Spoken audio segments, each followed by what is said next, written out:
What was your question?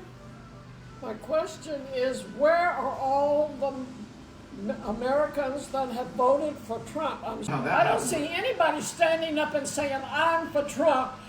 We got to know what's on our side. All we have is the Democrats and their lies all the time. Where are us Americans that are for Trump? Here I am. I'm right here. Go Trump! Go Trump! Woo! Yeah. Woman asking where supporters are, another woman enthusiastically shouting, "Go Trump!" Pure enthusiasm. Zero hesitation. Just "Go Trump!" shouted into the void like a battle cry. And look, passion is fine, but passion without comprehension is just noise. You're cheering for policies you don't understand that will affect your life in ways you haven't considered. Here's what functional adults do. They ask questions first. What am I supporting? What are the trade-offs? Who benefits? Who loses? How does this affect my community, my industry, my family? Because in about 8 minutes of this video, we'll watch what happens when cheerleading replaces critical thinking. Spoiler, it's expensive. I got a fuck around and find out story for y'all, and it's a motherfucking doozy. It's a motherfucking doozy. So the unions in Utah overwhelmingly voted for Trump. Overwhelmingly. The teachers, the cops, the firefighters, all unions voted for Trump. So now the Utah legislature has passed a bill where they can't unionize no more, they can't bargain no more, they can't do shit no more. They done took away all that shit off the table for them. See what happened when you vote for racism and not vote for your own interests?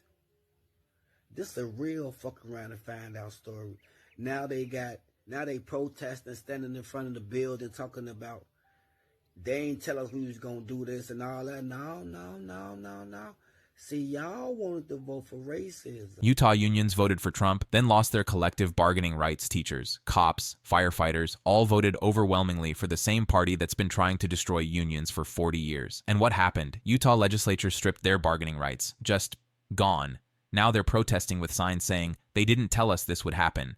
Yes, they did. Constantly, for decades. This isn't a surprise attack. This is exactly what they promised. Here's the uncomfortable truth. You cannot vote for a party that fundamentally opposes organized labor and expect your union to survive. That's not betrayal. That's consistency. Your single issue doesn't exist in isolation. When you vote based on culture war nonsense instead of your material interests, you get exactly what you voted for. And in this case, what you voted for is unemployment with no collective bargaining power. Voted for racism instead of their interests. Harsh line, but economically accurate. When you prioritize who gets hurt over whether you get helped, eventually, you're both. Is finding out the hard way. St. George, Utah voted overwhelmingly for Trump not once, but twice, likely believing his agenda would bring fewer regulations, less woke spending, and more real infrastructure investment.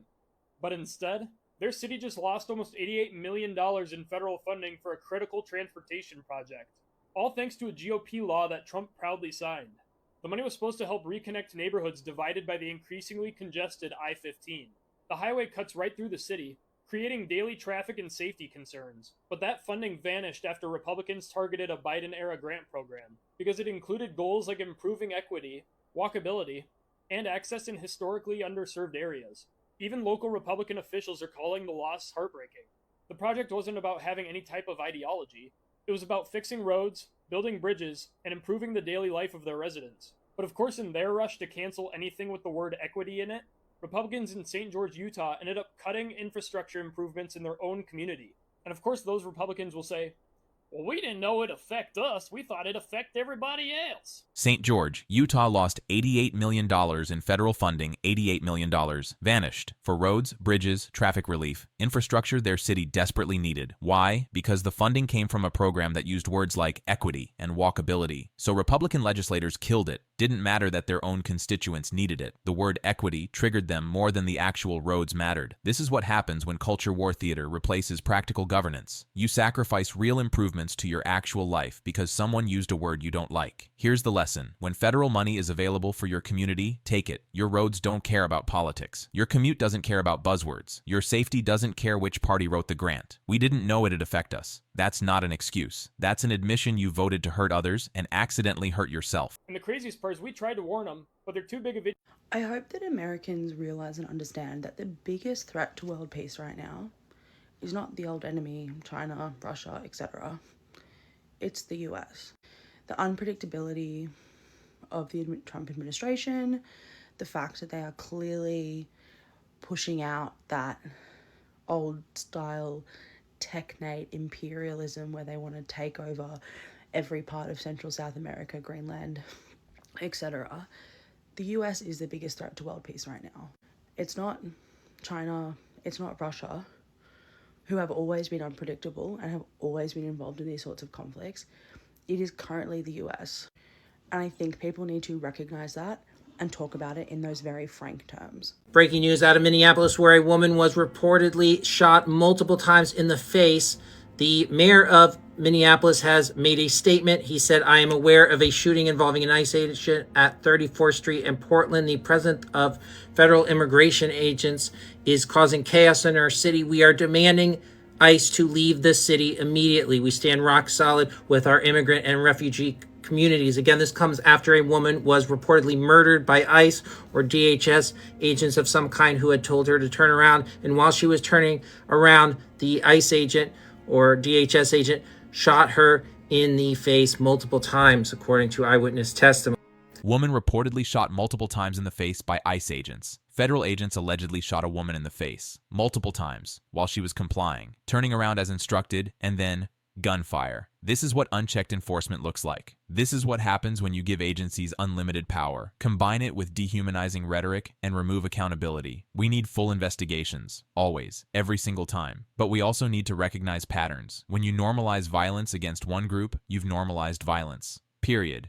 It doesn't stay contained. This is why due process matters, why oversight matters, why accountability matters, not just for immigrants, but for everyone. Because once the precedent is set, everyone becomes vulnerable. You wanted tough on immigration? This is what tough looks like. Not a campaign ad. Real bullets, real blood, real people. Now, Governor Tim Walz has also made a statement. He said, "My public safety team is working to gather information on an ICE-related shooting this morning. We will share information as we learn more. In the meantime, I ask folks to remain calm." When they say ICE-related shooting, they mean ICE was the one doing the shooting, reportedly. Thank God for this season of Love Island, because I now can wrap my head around the fact that Donald Trump was voted into office after seeing how many hooded offenders. Like, that is a strong-ass army. But I'm just going to need everybody to start using a little bit of discernment, please. It's a little bit bizarre. As I'm walking to the hands-off protest today at the Utah State Capitol, I had to walk through a massive crowd of Mormons who were leaving their General Conference Center. It's General Conference weekend. And how fascinating it is to me, Mormons whose church is called the Church of Jesus Christ of Latter-day Saints, the church that I grew up in, and that I have a lot of mixed feelings toward, a lot of positive feelings and a lot of negative feelings. But nothing has been more disappointing to me after leaving the church than seeing how Mormons voted in the last couple elections, because they profess to be the Church of Jesus Christ, yet they elected the least Christ-like political figure I've ever seen in my life. Somebody who is as close to a false idol as we've ever seen in the United States. If we look at the actual teachings of Jesus Christ, the ones that are irrefutable, two of the biggest ones are to love one another, and it was against greed and usury. There's more mentions of usury being banned and being a sin in the Bible than anything else. Yet here we have an administration that is worth over $60 billion just in the cabinet and the administration. That's not including Elon Musk. Some of the richest people that have ever existed, and who have built their wealth off of the exploitation of the masses. and usury is kind of their bread and butter. So to see this billionaire class be given the highest political office and power in our country, in Utah, it was done by these same people who profess to be members of the Church of Jesus Christ. That's ironic, and it's a bad look, and it's really been disappointing to see how the teachings and the beliefs, when the rubber met the road, didn't stand up, and it didn't follow in the practice. Instead, it was just preach, and it's been super disappointing. But it's terribly ironic today, walking through a giant crowd of Mormons on my way to this hands-off protest, being reminded that they are congregating for a different reason, having just enabled the least Christ-like president into the presidency, yet they proclaim to be the Church of Jesus Christ. Fascinating. Mormon reflecting on religious hypocrisy in voting patterns. He's not an outsider. He grew up in this church. He knows the teachings. Love one another, reject greed, condemn usury. Then he watches his community elect an administration worth over $60 billion, the richest cabinet in American history, built on exploitation, predatory lending, wealth extraction, everything Jesus explicitly condemned in Scripture. The Bible mentions usury more than almost any other sin. Jesus overturned tables in the temple because of money changers. That's not ambiguous theology. That's crystal clear. But somehow, we've arrived at a place where religious communities defend billionaires who built empires on the exact practices their holy texts condemn. This isn't about judgment, it's about consistency. If you claim a faith, live it. If your politics contradict your theology, one of them is wrong, and it's probably not the 2,000-year-old teachings about loving your neighbor and rejecting greed. Many religious communities have traded theology for tribalism. They've swapped scripture for partisan talking points, and they don't even realize the swap happened. Real quick, by becoming a channel member, you're not just supporting our work. You're helping us amplify voices, fight misinformation, and keep important conversations alive. Membership gives us the strength to keep producing content that matters. Join today and stand with us in shaping a better future. We have some news right now. I'm here outside in Washington, D.C. covering the pro-January 6th protests, the ones of January insurrectionists. These are the people that support those that stormed the Capitol. They expected hundreds, potentially thousands of people to march today. The actual result is tiny, and I need you to see this before other people spill a different narrative. As you can see, this is it. They barely fill a sidewalk, and it's mostly police officers. I think in total back there, if I had to guess, there was maybe 80 people marching in favor of January 6th insurrectionists. Most of these people are cops. They're not even the protesters. Remember, organizers expected hundreds, thousands of people to show up to fight for those on January 6th, to fight for Donald Trump. It's tiny. It's tiny. These roads were supposed to be closed. They're not. Tiny. Spread the word. I'll have more updates soon. Follow along, stay up to date on all the news that you need to know about.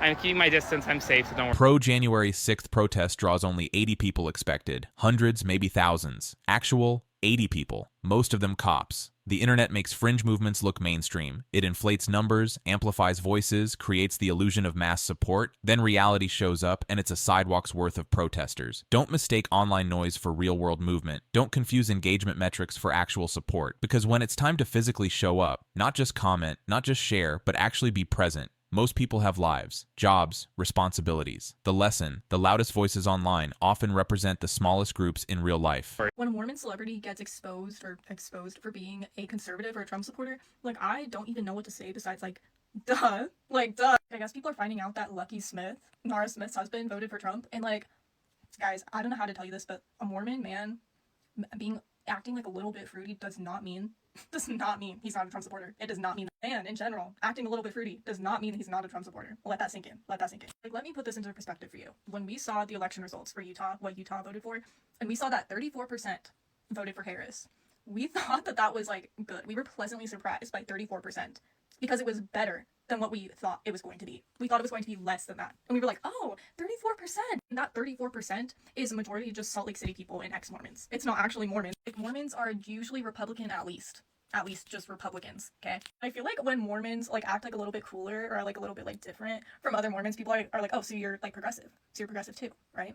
No, that does not necessarily mean that. That does not necessarily mean. I just went to go look up like the percentage of like how how many Mormons are Republican, and like if you look like it has like all of like the religions lined up and like their political leanings. Mormons are the most Republican. Out of all of them. So yeah, just think about that. Mormon influencers being conservative surprises people. A Mormon man acting fruity doesn't mean he's not a Trump supporter. Absolute facts. Style isn't ideology. Aesthetic isn't ethics. Good social media presence doesn't equal progressive values. Mormons are the most Republican religious group in America. That's data. So when a Mormon influencer turns out to be conservative, acting shocked is ignoring statistics. 34% of Utah voted Democrat. That's considered good there, because the baseline is so low. And that 34%, mostly Salt Lake City and ex-Mormons. The practical lesson, don't assume. Don't project your politics onto people based on vibes. If someone's values matter to you, look at their actions, their donations, their votes, because vibes lie, records don't. A pink Power Ranger just infiltrated 3 white supremacist websites. Let me explain.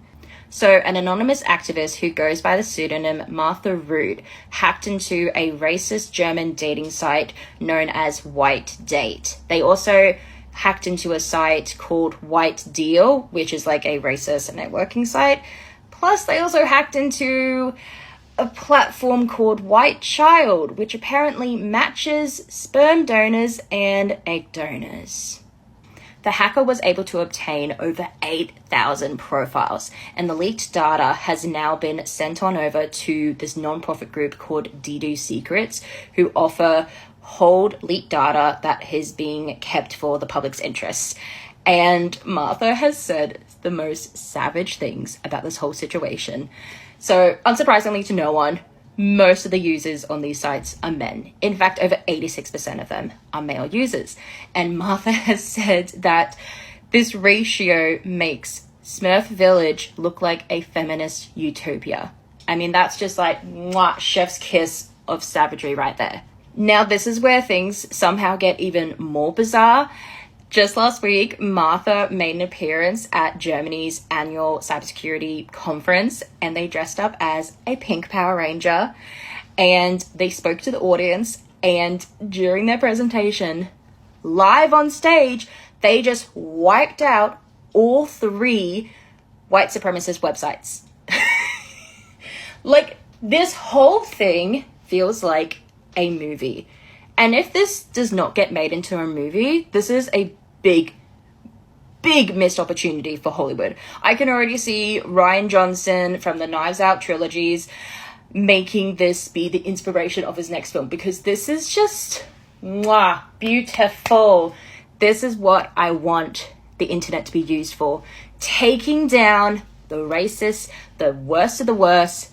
This is what I want it used for. Pink Power Ranger hacker takes down white supremacist sites. This is perfect. A hacker infiltrates 3 white supremacist websites, leaks 8,000 profiles, then shows up at Germany's cybersecurity conference dressed as a Pink Power Ranger and wipes all 3 sites live on stage. 86% of users were male. The hacker said it makes Smurf Village look like a feminist utopia. Just objectively hilarious. But here's the real story. White supremacy is overwhelmingly a male loneliness problem. These movements prey on isolated men, sell them a lie that their struggles are someone else's fault, then offer a solution that's a dating site that's 86% men. The math doesn't work. The internet can build community or spread hate. This is the good use, exposing racists, disrupting networks, making hateful people afraid to congregate. Build community on shared humanity, not shared hatred, because hatred always eats itself. So I wanted to post a new series where I am just talking to you guys naturally. As you can see, I'm not wearing any makeup. I just want this to be super unfiltered and organic. And I wanted to talk about the transition for me when I moved to Utah. I moved here 8 years ago, but I came here from California. I got here, I really felt like I was very different than how everyone else looked. Also, background was very different. I did not grow up in a Mormon family. I joined the church when I was 21, and no one else in my family is a member. So there was definitely a big adjustment there. When I first came to Utah, I had dyed my hair blonde. It was so dried out and stringy. Just really had a hard time embracing my natural looks, my natural appearance, which, as you can see, this is how I look. This is my natural hair color. It's very dark. I have dark features. I definitely don't have like the typical Utah look, and it was hard for me to feel like I fit in. I didn't have that huge, giant family. I thought it was really neat when people had that, but I was definitely lonely for a long time. And then going through a divorce in my 20s and working full time, I just really struggled with feeling like I knew, like, am I a full-time provider? I had done a little bit of both. It really took me a while to find myself. And then I decided to get into modeling actually when I was 27. I had never done it before. It was a big leap of faith. It took a lot of adjustments, but I have a very supportive spouse. And I'm different in the modeling space because I am a mom. I have 2 boys and then I have 3 stepsons. So sometimes I'm definitely running from dropping my kids off at a babysitter or leaving them with my husband, making meals, making lunches, and then I'm running to a shoot or I'm running to a fashion show. It is a lot, and I feel like I have to be super disciplined with my skincare and my sleep and my water consumption so that I look fresh, because otherwise I get these huge bags under my eyes. I'm going to be sharing more content like this. I hope you guys enjoy it. I hope I can share some things that will make you feel like if you want to get into the modeling space, you can absolutely do it. Hey guys, the US is now running Venezuela. They are now occupying and running Venezuela. Trump just made an announcement as of literally 2 seconds ago that they are now running Venezuela until there can be a safe and democratic, transition. Whatever the fuck that means. Whilst all of the US were literally fucking asleep, the US bombed the capital of Venezuela, invaded Venezuela, dragged the president of Venezuela from his bed with his wife in the middle of the night to bring him to New York to arrest him. Trump has said multiple times that this is about oil, that this is about returning oil to the US, the oil that Venezuela stole. JD Vance has gone on the record literally an hour ago saying this is completely legal because we had charges against him. So because US courts had charges against a foreign president, the US can now invade a sovereign nation to arrest them. That is now international law, apparently. Can you imagine for 1 second if when Russia invaded Ukraine, they also kidnapped Zelensky and held him in their prisons? EU leaders aren't saying anything, by the way. Keir Starmer just says, I was not involved. International human rights lawyer Keir Starmer just said, I don't know what the facts are. Facts are that they bombed a sovereign nation and kidnapped their fucking president. Those are the facts. Who was going to say anything when China invaded Taiwan and kidnapped their president? No one can say shit. Who is the moral authority on international law now? It doesn't exist. U.S. invaded Venezuela, kidnapped president. While Americans slept, the U.S. bombed Caracas, invaded Venezuela, and dragged their elected president from his bed to face American charges in New York. The justification? We had charges against him, so it's legal. Think about that logic. A domestic court files charges, so you can invade a sovereign nation and kidnap its leader. If Russia did this to Ukraine's president, we'd call it a war crime. If China did this to Taiwan, we'd call it an act of war. But when America does it, legal. This destroys any remaining credibility on international law. It sets a precedent that power determines legality, that if you're strong enough, sovereignty doesn't exist. EU leaders are silent. The supposed champions of international law have nothing to say about bombs dropped and presidents kidnapped. This is empire, not defense, not liberation. Empire. And it's happening with real consequences, while most people won't even hear about it. The moral authority on international law, it just died. And no one with power seems to care. Elections have consequences. That's not a slogan. It's reality. Unions lost rights, cities lost funding, people lost safety, countries lost sovereignty. None of this is random. None of this is coincidence. This is cause and effect, actions and consequences. The basic reality that you don't get to vote for chaos and expect stability. Some of this is darkly ironic. The patterns are almost predictable, but beneath the irony is something serious. People are learning the hard way that politics isn't a game. It's not abstract. It's not just about owning the other side. It's about real policy, real outcomes, real lives. So to everyone watching, pay attention, remember, learn, because you'll get another chance to choose. Drop a comment. What's the biggest lesson here? Hit like, share this with someone who needs perspective, and subscribe. This story isn't over. We're just getting started. Real quick, by becoming a channel member, you're not just supporting our work. You're helping us amplify voices, fight misinformation, and keep important conversations alive. Membership gives us the strength to keep producing content that matters. Join today and stand with us in shaping a better future.